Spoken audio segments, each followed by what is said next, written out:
பாண்டவர்கள் பாஞ்சாலி கொடுத்த சத்தியத்தை வந்து அர்ஜுனன் வந்து மீறிடுறாரு. அந்த சத்தியத்தை வந்து மீறினதுக்கு தண்டனையா அவரு நாட்டை விட்டு கொஞ்ச காலம் வந்து தள்ளி இருக்காரு.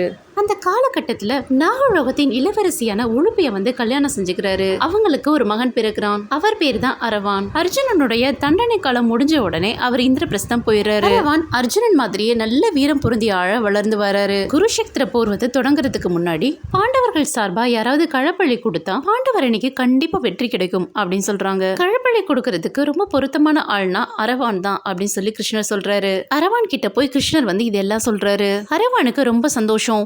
எனக்கு 3 நிபந்தனை தான். அதுல ஒரு நிபந்தனை வந்து நான் இறந்ததுக்கு அப்புறம் எனக்காக அழுகிறதுக்கு ஒரு மனைவி வேணும் அப்படின்னு கேட்டாராம். மரண தேதி தெரிஞ்ச மாப்பிள்ளைய யாரும் கல்யாணம் பண்ணிக்க முன் வரல. அதனால விஷ்ணு பகவானே மோகினி அவதாரம் எடுத்து அவரை கல்யாணம் பண்ணிக்கிறாரு. அரவான் இறந்ததுக்கு அப்புறம் மோகினி வந்து தாழியை அறுத்து அழுகுறாங்க. கூத்தாண்டவர் கோயில்ல திருநங்கைகள் இந்த வழிமுறையை தான் பின்பற்றி நடக்கிறாங்க.